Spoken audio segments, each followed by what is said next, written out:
Students, Spiritual Literature and Shivananda by Swami Chidananda. Students, Spiritual Literature and Shivananda. 1. Spiritual books and their benefits. Question. What is meant by spiritual literature, Swamiji? What benefits can students derive by studying such literature? Answer. By spiritual literature is meant not only standard works like the Ramayana, the Mahabharata, and the Bhagavad Gita, but also all those writings of saints and sages, all those works by men of godly wisdom which uplift the reader, help him to lead a better life, and take him nearer to God. By reading such literature, students will derive wonderful benefits. The elevating ideas contained in such literature will inspire them and make a lasting impression on their adolescent minds, so that their whole mode of thinking and living will be shaped on a noble divine pattern. They will develop the ability to think rightly and act rightly. Secondly, study keeps your mind occupied. You should never be idle. Haven't you heard the saying, idle brain is devil's workshop? If you sit idle or if you read the wrong type of literature like novels and comics, your mind will be assailed by a whole host of debasing thoughts, and these will go on developing. Bad thoughts will lead you in course of time to bad ways of living, and you will become miserable. That is why you should always read elevating, noble literature. Thirdly, constant study develops your mental capacity and power of grasping finer ideas. You will develop a high degree of concentration, which will help you in whatever profession you may choose in later life. Fourthly, you must remember that books are a mine of knowledge and knowledge is power. For instance, by reading books like First Aid and Home Remedies, you can equip yourself with useful knowledge and serve poor people in distress. Further, books containing noble thoughts, ideas, and living lessons from inspiring lives are in the nature of invaluable food for thought. They provide ethical and spiritual nourishment to all persons, old and young alike. Thoughts and ideas mold a person's character. You all know the great law that as a man thinks, so does he become.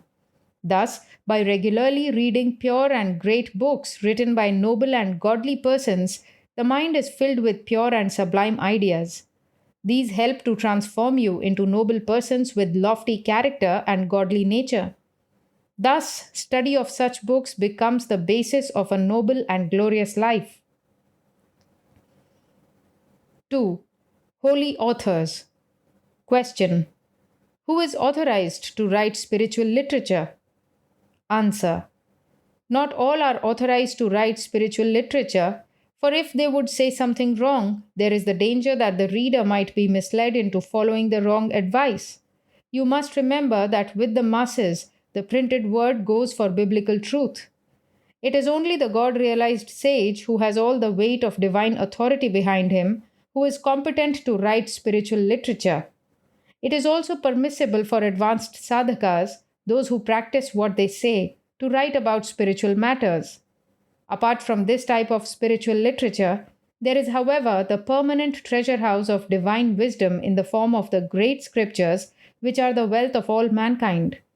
The Upanishads, the Gita, the Bible, the Quran, the Gathas of Zarathustra, the Ramayana, etc., form such lofty literature to which everyone can turn for daily inspiration and draw strength, light, and guidance. Sages of personal spiritual realization and practical wisdom like our Sat Gurudev Swami Sivananda Ji Maharaj are the most eminently authorized persons to write spiritual literature. 3. Transforming power of daily study. Question. How do spiritual books transform the life of a man? Answer. Spiritual books transform the life of a man by imparting true knowledge and opening his eyes to the true purpose of life. Let me explain what I mean. These days, even when a man passes his MA, he is ignorant of the real purpose of life. He takes a degree merely to get a petty job and an income. Then he marries and begets children. Some people, dissatisfied still, divorce their first wife and marry again.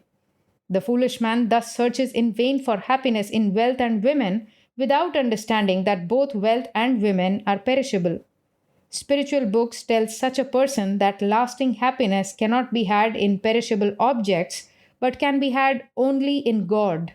They will point out that real life consists not just in eating, drinking, and sleeping. Even animals perform these functions. Man has a far higher purpose in life. It is man's privilege to seek and achieve perfection through God realization. Spiritual books, by pointing out to you the purpose of life, by pointing out what is right and what is wrong, by suggesting various practical means of molding your life on the pattern of great spiritual heroes, help you to shed vices, develop virtues, and build up a noble personality. They teach you to make a success of your life by living for the true goal of existence. They endow your life with a rich meaning and save you from the temptations of petty and base things by constantly keeping before your vision the inspiring picture of a high ideal. These spiritual books contain words of authority and power derived from a higher source, and this infuses the sincere reader with inner strength and provides him with a powerful urge towards a progressively nobler and better life. Thus, though silent, they are yet dynamic life transformers. Throughout the history of this world, spiritual books have played a distinct role in molding the characters and personalities of great leaders of mankind in all fields of life. Shivaji, Abraham Lincoln, Gandhiji are some of the standing examples. The influence exerted by great upon the lives of men is an undeniable positive factor in human progress. 4. Molder of students. Question. How far will Shivananda literature help to mold students' thoughts? Answer. Spiritual literature always helps and elevates, not only students but everyone. The mind needs food just as much as the body does. If cattle are fed on good prepared food in the cowshed, they will no longer go out to graze on rubbish. Even so, if the mind is fed on good thoughts contained in spiritual literature, it will no longer entertain a taste for cheap literature. You must, however, notice one point. While spiritual literature always helps, the extent to which it benefits a man depends upon the man himself. You will be benefited to the extent to which you already possess a moral character, have a liking for spiritual subjects, and have faith in the book and its author. What is true of spiritual literature in general is true of Shivananda literature also. In addition, Shivananda literature has the quality of converting even sinners and atheists. This is because of the divine powers of the writer. It is because Swamiji's appeal is forceful, his style is simple. He directly addresses the reader and thus touches his heart with his rousing divine message. He shows practical ways and means of overcoming impurity and evil and becoming divine. He infuses confidence, optimism, and inspiration into you. He speaks to students from their own level and counsels them as their friend and well wisher. He always takes the positive course of encouraging them and infusing new hope and optimism into them. He seldom takes the condemnatory attitude. Hence, his books appeal to the youth and are effective in molding their thoughts and conduct. 5. Real wealth of mankind. Question. Is it true that Swami Shivananda's works have enriched the world's spiritual literature? Answer. Absolutely. Gurudev's works are so many gems added to the spiritual literature of the world. Swami Shivananda, being a God realized soul, whatever flows out of his pen turns out to be spiritual literature of the highest order. Shivananda literature has come as a God sent gift at a time when the world is passing through a severe crisis in values. You will appreciate that Gurudev's message of serve, love, give, purify, meditate, realize, beautifully amplified in his numerous works, is a valuable addition to the spiritual values of the world's religions. The special way in which Swami Shivananda has enriched the world's spiritual literature is through his simple and lucid presentation of even abstruse and subtle philosophical truths, by his interpretation of the true spiritual import of religious teachings in a manner suitable to and acceptable to the modern man, and by his bringing out the fundamental essentials of spirituality from amidst a vast mass of non essentials. He has given the gospel of practical religion, active dharma, and the universality of the divine life underlying all religions and scriptures. Some may say, there are already many religious and spiritual books. Where comes the question of additional enrichment of existing literature? But the fact is that Swamiji's excellent spiritual literature has come as a direct God sent gift to meet one of the greatest needs of our modern times. Perhaps at no time in the past has mankind stood in greater and pressing need of literature like Gurudev's writings. Almost all religious literature in their original are archaic in style. Moreover, they are written many a time in obscure and allegorical language whose meaning is not immediately perceptible. Thus, they are not of much effective use to the vast mass of mankind. Moreover, the traditional method of presentation of ethical and spiritual truths was such that the essential teachings were surrounded and almost buried under a whole mass of non essential and sometimes irrelevant detail that to the normal reader they were inaccessible. These non essential details swelled the size of the scripture to such an extent that the very size frightened the ordinary man away from their perusal. Modern man hardly has time even for his routine personal hygiene, food, and rest, etc. Such being the situation, Swami Shivananda has enriched the spiritual literature of the world by culling out the most precious essence from the ocean of scriptural writings and presenting them to modern mankind in a modern language, in simple style, and in a direct and forceful manner, peculiarly all his own. Also, his writings spotlight the practical aspects of religion and spiritual science. Thus, his books tell you not so much what you should believe in or what you should merely know, but they tell you in an emphatic and a powerful manner what you should be, what you should do, and how you should live your life. His writings expound practical spirituality and living religion. This is one of the special reasons why Swamiji's books constitute a distinct enrichment of the world's spiritual literature. 6. Books to begin with. Question. What books should I take up to begin with, Swamiji? Answer. Always choose those books which inspire noble feelings in you, which bring new, uplifting ideas to your mind. By reading a book, you should always become better. The book should always take you higher and higher in every way. Again, read those books which add to your fund of real useful knowledge. Read the Ramayana and the Mahabharata. They are full of morals and inspiring stories. Read abridged editions if you have no time for the originals. Read some of the books written by Guru Maharaj. He gives the essence of religion in simple language. As you know, he has written many books specially for young boys and girls.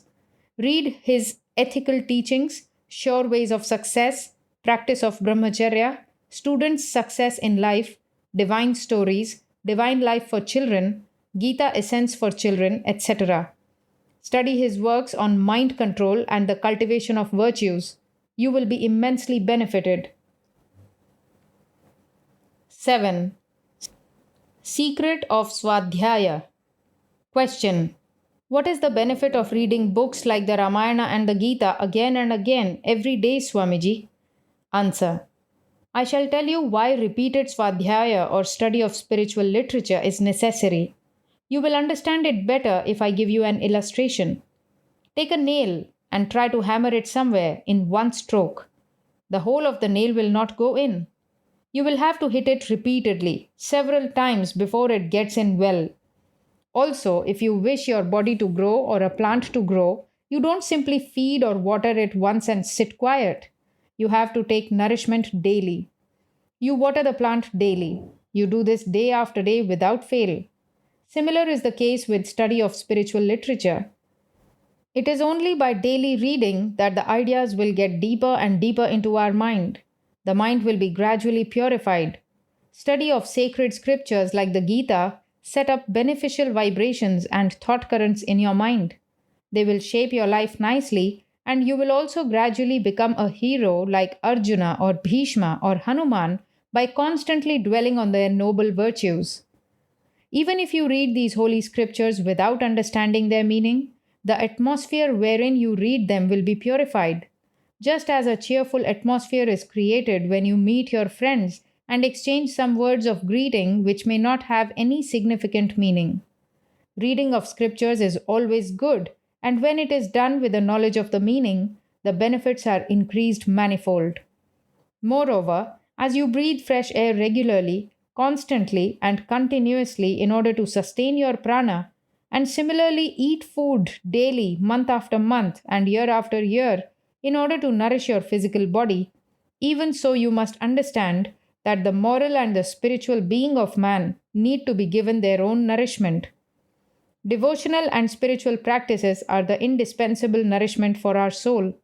They form the essential spiritual sustenance to the inner being. Man is not merely a physical body and animal activity. He is an ethical being, and his essential nature is divine consciousness. To nourish these latter, higher aspects, to develop and strengthen them, and to attain perfection, the inner spiritual life is very necessary. Swadhyaya, or daily reading of spiritual books, forms an important and indispensable item in this inner spiritual life. By such reading and study, there is a daily intake of noble, pure, elevating, and inspiring spiritual ideas. These ideas are an effective safeguard to prevent the mind succumbing to temptations or sliding down from its true ideals. They help most effectively to keep the heart and mind ever uplifted and highly pure and in an inspired state. They infuse the person with moral and spiritual strength, make life sublime, and ultimately lead to all round perfection in life. 8. Advice on study. Question. Swamiji, how many hours daily would you advise me to devote to the study of spiritual literature? Answer. Obviously, students cannot devote much time for reading outside of their own school texts. While a retired man can possibly spare 6 or 7 hours for daily swadhyaya, you might try to set aside at least a couple of hours every day for this purpose. Of course, you will be able to read more in your holidays. On the other hand, during examination time, you need not worry about swadhyaya, but may confine yourself to your daily prayers. In these matters, you must always use your individual discretion because you know your circumstances best. But however, you must adhere to this main principle, namely, that some fixed time must be set apart for the daily reading of elevating, inspiring, and ennobling spiritual literature. The length of time may, of course, be adjusted to suit different periods of the year. 9. Suitable time. Question. What is the best time for studying spiritual literature? Answer. Early morning and at night after supper is the best time for reading spiritual books. In the morning hours, our minds are fresh and free from struggling thoughts. At that time, we can concentrate our minds wonderfully on whatever we read. On the other hand, if you start reading in the evening, a number of thoughts and worries arising out of your day's life will come to the surface of your mind, and you will not be able to concentrate on the book in hand. Therefore, always make it a habit to get up at 4 a.m. in Brahma Muhurta and start your day with some prayer, some asanas and pranayama, and some reading of spiritual literature. What we read in the early morning hours will be so deeply absorbed in our minds that we will be guided throughout the day by the noble thoughts. The whole day will thus be converted into a continuous Brahma Muhurta for us. A little reading before you retire at night, perhaps after your homework with school texts, will enable you to go to bed with a mind filled with sublime ideas and divine feelings. 10. Avoid night reading. Question. Some people say, Swamiji, that we should not study at night. Why? Answer. Of course, it is advisable to avoid reading at night for the following reasons. A. Artificial light is not so good for the eyes as sunlight. B. The mind cannot concentrate on the book when one is feeling sleepy. The early part of the night is the time for sound sleep, and if you sit reading at that time, you will spoil your health and, moreover, will be unable to get up at 4 a.m. for the precious Brahma Muhurta sadhana. C. The matter which you read at night time is likely to disturb your sleep in the form of dreams. In study, the mind tends to become alert, and this keeps sleep away. D. At night, the mind is filled with the thoughts of the day's life just ended, and the mind will not be able to shoulder the additional burden of new ideas and store them up effectively. While these are the reasons why one is advised not to study at night, people who, for unavoidable reasons, do not get any other time for reading should certainly do some swadhyaya at least at night time. 11. The best place. Question. Where should we sit to study holy literature? Answer. Holy literature, sacred scriptures should be studied also in some holy, sacred, quiet place. A temple, the banks of a holy river, and so on, or at least just a quiet spot free from the material din and bustle like the cool shade of a tree or some other lonely place are suitable for such study. The atmosphere in a sacred place like the temple is pure and exercises a beneficial influence on our thought vibrations. We will understand the books better because our mind will be free from wrong and impure thoughts while seated in such a place. The place that we choose should also be, as I said, quiet. Then only we will be able to concentrate on the book in hand and assimilate its contents nicely. Of course, it is not possible for all people to command the convenience of a nice place. They may choose some quiet corner in their own houses for the purpose of swadhyaya. 12. Question of asana. Question. Swamiji, what asana will you advise me to sit in while studying spiritual literature? Answer. You may sit in the same asana as you sit in for japa and meditation. You need not take to a new asana because you will not be able to concentrate on your studies till you learn to sit comfortably and for a long time in the new asana. If you sit for reading soon after taking your food, you may with advantage sit in Vajrasana for half an hour, since Vajrasana is excellent for improving digestion if practiced immediately after meals. Moreover, by sitting in the same asana for all practices like japa, dhyana, worship, study, etc., you are able to get prolonged practice of the asana and thus obtain full mastery over the particular pose with ease and in a short period. 13. The right attitude. Question. For deriving maximum benefit, what attitude of mind should the sadhaka maintain while studying sacred literature? Answer. 3 things are necessary: faith, receptivity, and devotion. Faith is the most important factor. If a man studies spiritual literature with faith, he will try to live up to the lofty ideas and ideals contained in such literature. It is faith which makes possible what is otherwise impossible. Without faith, full benefits cannot be derived from the reading of any spiritual book. But however, the very reading of spiritual books creates faith in those who might have formerly lacked firm faith in spiritual matters. Thus, though these 3, that is faith, receptivity, and devotion, may be said to be necessary to derive the fullest benefit from study of spiritual literature, yet they are not so indispensable as to render such study useless in their absence. Many a time these qualities themselves emerge as results from study of spiritual books. Therefore, while such attitude of mind is desirable for spiritual study, yet even those devoid of such attitude should engage themselves in the study of pure and inspiring spiritual literature. The right attitude and the necessary faith and devotion will develop gradually. Have you not heard the well-known saying, "Those who came to scoff remained to pray"? Even so, those people who read sacred literature with curiosity and critical spirit in the beginning later on become devoted to their regular study. Such is the holy influence of sacred books. During the time of study, an attitude of receptivity should also be maintained. Spiritual literature should not be read in a casual manner as newspapers are read. Spiritual literature should be read with attention, since the object of reading here is not just to while away the time in a pleasant manner, but to absorb the teachings and mold our very lives on the pattern of those teachings. Also, An attitude of devotion, an attitude of reverence for the book and its author should be maintained while we are engaged in Swadhyaya. Otherwise, our study may degenerate into mechanical, parrot like reading. Feel the blessedness of such study. Be aware that you are enriching yourself thereby. Then you will derive maximum benefit. 14. Miscellaneous study and meditation. Question. Is it true, Swamiji, that studying too many books disturbs meditation? Answer. Yes. Study of too many books, especially when they are books dealing with different subjects, is not favorable for meditation. Reading diverse books will fill the aspirant's mind with too many ideas, and they will be revived at the time of meditation. Thus, control of mind will become difficult.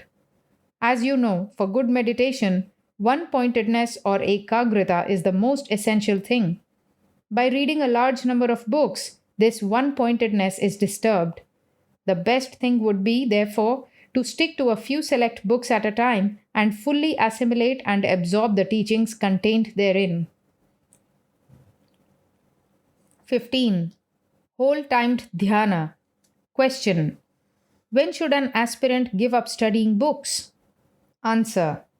An aspirant should give up studying books when his mind becomes wholly inward, when evil vrittis like anger, desire, fear, greed, and lust no longer trouble his mind. Swadhyaya should never be given up all at once. First, the period of Swadhyaya should be gradually lessened. Then the aspirant should take up just a few books and assiduously cultivate the teachings contained therein. The emphasis should now shift from theory to practice. When the aspirant has by steady effort brought the highest spiritual teachings into practical life, when his mind becomes completely attuned to God and remains in God always, he can give up the study altogether. Books are of no more use to such a person, since he has already absorbed the best in them. Such an advanced sadhaka will have to engage himself mostly in dhyana or meditation till he finds God. 16. Best books of Swami Sivananda. Question. What books of Gurudev do you like most, Swamiji? Answer. It is very, very difficult to say. It is like this. If you are given many dishes to eat, some sweet, some salty, and others of khoya, you may choose one from each variety, but cannot possibly say which particular piece is the best. Each has a delicious taste of its own. Similar is the case with Gurudev's books. Instead of asking me in a general way, if you ask me what book of Gurudev I like best on a particular topic, I may be able to single out a particular book from a number of books written by Gurudev on the same topic. All the same, I may tell you that two books of Gurudev have captivated me the most. They are Spiritual Lessons and Mind, Its Mysteries and Control. 17. College and Spiritual Literature. Question. Have Gurudev's books been introduced anywhere as texts for college students? Answer. Yes, 3 books, all about Hinduism, world religions, and essence of Vedanta, are textbooks for students in California. In India, a school in the south has introduced Sure Ways for Success in Life and God Realization as a textbook. I would personally like to see more schools introducing Gurudev's works as texts because his works are man-making and life-giving.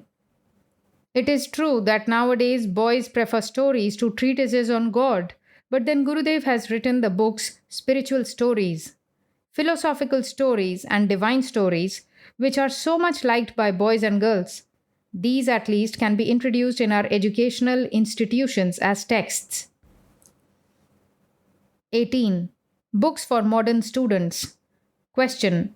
Which books of Guru Maharaj would you recommend for the modern college boys? Answer.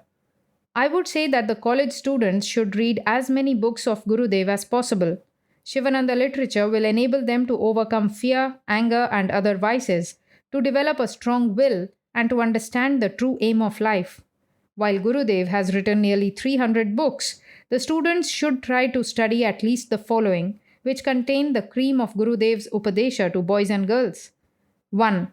Sure Ways for Success in Life and God Realization. 2. Students' success in life. 3. Practice of brahmacharya. 4. Ethical teachings. 5. Mind, its mysteries and control. 6. Moral and spiritual regeneration. 7. Inspiring messages. 8. How to cultivate virtues and eradicate vices. 9. Conquest of anger. 10. Conquest of fear. 11. First aid to the injured. 12. Spiritual lessons. 13. Shivananda Updeshamitram. 14. Bhagavad Gita for students. 15. Ethics of the Bhagavad Gita. 16. World peace. 17. World's religions. 18. Precepts for practice. Some of these books have to be possessed by all students as their own personal copy. The rest of the books in the list may be taken up for group study. Students must form study circles. Such study circles should take one book at a time from some common library and study through it in a series of daily sittings and thus finish that particular book. Next, another book could be taken. Thus, in the course of a year or two during their college career, they would enrich themselves immensely through such spiritual studies simultaneously with their academic studies. 19. An important question about Upadesha. Question.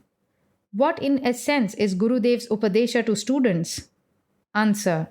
Well, I cannot possibly catalogue in detail Gurudev's advice to students and young people, but I shall certainly try to tell you his more important teachings.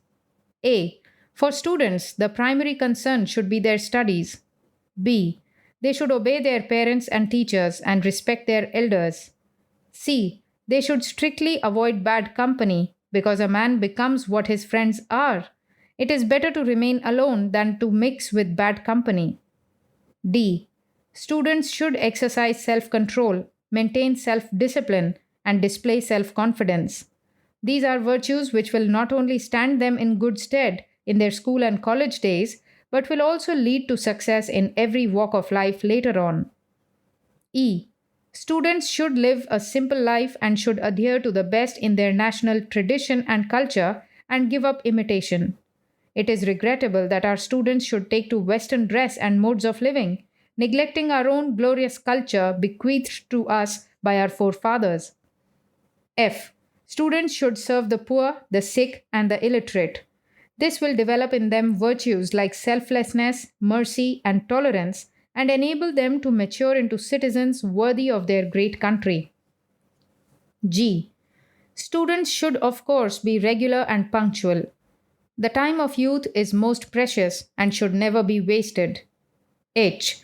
It is important that students should take the greatest care of their health by taking sattvic food, doing asanas and exercises, playing games, and so on. The playground is as important as the school desk for young boys and girls. Work while you work and play while you play, for that is the way to be happy and gay.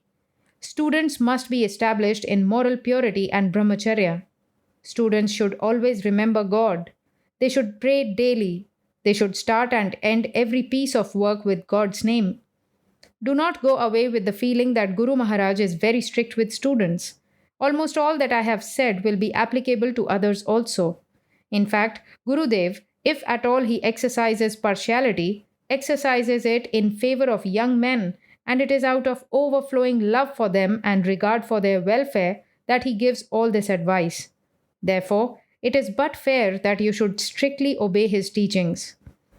Get by heart Gurudev's song of 1880s, and you will have the essence of his teachings to young people in a few words. 20. Sivananda and world peace. Question. Has Gurudev touched on the subject of world peace in his writings? How far has Sivananda literature helped the cause of world peace, Swamiji? Answer. Oh yes. Gurudev has not only touched on the subject of peace and amity among nations in his many writings, but has written an exhaustive book itself on the subject. The title of the book itself is World Peace. Gurudev is in continual touch with a number of organizations which are dedicated to the cause of world peace and are working for it. Gurudev sends a free supply of his non sectarian literature to these organizations and also stirring messages on special occasions. In this way, his message of peace is broadcast widely the world over. Gurudev's message of peace, love, and harmony based on spirituality and divine life is particularly appreciated in Europe, Japan, and other places which suffered heavily during the last war. Besides influencing people through his literature, Gurudev himself calls them together now and then so that a solution for this and similar problems could be sought through personal understanding. All the teachings of Swami Shivananda constantly emphasize the ideals of ahimsa, brotherhood, universal love, selfless service, compassion, goodness, and forgiveness. They advocate in rousing terms the ideal of virtuous living, harmony, and cooperation amongst all mankind. Thus, his teachings pave the way for peace and goodwill. 21. Glory of Jnana Yajna. Question. Why is it that all of yajnas, Jnana Yajna or dissemination of spiritual knowledge is considered as the highest? Answer. When you go to a shop, why do you choose a German article though the same article made in France or Japan may also be available? It is because you know that the German article will give you lasting service, whereas the others may give trouble at any moment. In other words, the German article will be permanent while the French or Japanese may not be so. Naturally enough, you prefer a permanent thing to a temporary thing. In the same way, there are different kinds of yajna, different kinds of charity. We serve people in different ways. We give money to the poor, we feed them, we give them clothes to wear, we give them medicines and nurse them. All these we do for their physical bodies. After a few years, the physical body will turn to ashes, and the persons whom we served will again be born and suffer the cycle of births and deaths. Our service helps them only for a short while in a particular birth. Jnana Yajna stands altogether on a different footing. You impart spiritual knowledge to a man. After acquiring this knowledge, he strives for God and acquires mukti. When he gets mukti, he gets everything. He cannot aspire for more. That is why dissemination of spiritual knowledge is rightly considered as the highest yajna. Spiritual knowledge is food for the soul, which is permanent, while the gift of food, etc., nourish only the physical body, which is perishable. All other gifts reach but the passing and perishable aspects of the human being, while the gift of higher spiritual knowledge reaches the inner man, the essential spiritual being within, and makes for an everlasting result. Fruit of Jnana Yajna is imperishable. 22. How Gurudev writes. Question. Swamiji, you said, and other people also say, that Gurudev has written nearly 300 books. Is it humanly possible, Swamiji, for an individual to write so many books? Kindly pardon me for entertaining this doubt in my mind regarding Gurudev's ability. I cannot understand. That is why I ask. Answer. It is true that Guru Maharaj has written 300 books. I once had a talk with Gurudev on this very subject. He told me that there was nothing to be surprised in this monumental outturn. He says he has been writing regularly for the last 30 years.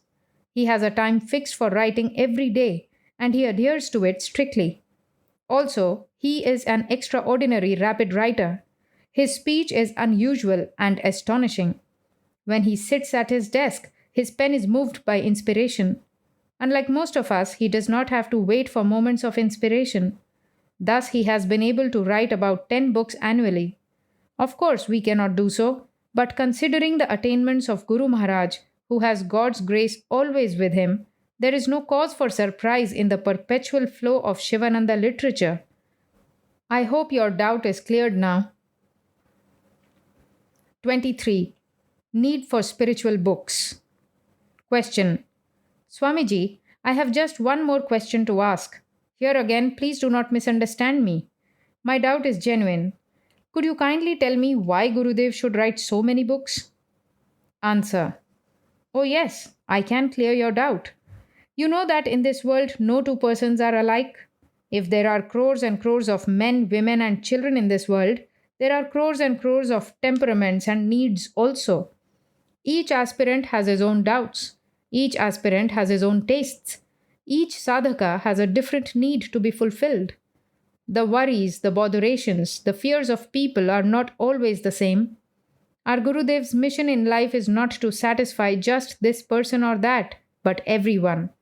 Gurudev is full of cosmic love, which means love for all. He wants to serve everyone. See how many kinds of books he has written. He has written books for the brahmachari and the grihastha, for the ordinary man and the sophisticated one. He has written specially for women and for children. He has written specifically for people in the West, as in Yoga for the West. For those who want to amass wealth, he has written How to Become Rich. For those who cannot control their temper, his book How to Control Anger will be a great boon. For those who suffer from physical ailments, our Gurudev has written masterly treatises on constipation, blood pressure, diabetes, and so on. Gurudev has left no stone unturned to help as many people as possible, in as many ways as possible, through his literature. He has written voluminous commentaries for full-time sadhakas and pocketbooks for busy office goers. I can go on explaining like that. I hope your doubt is now destroyed.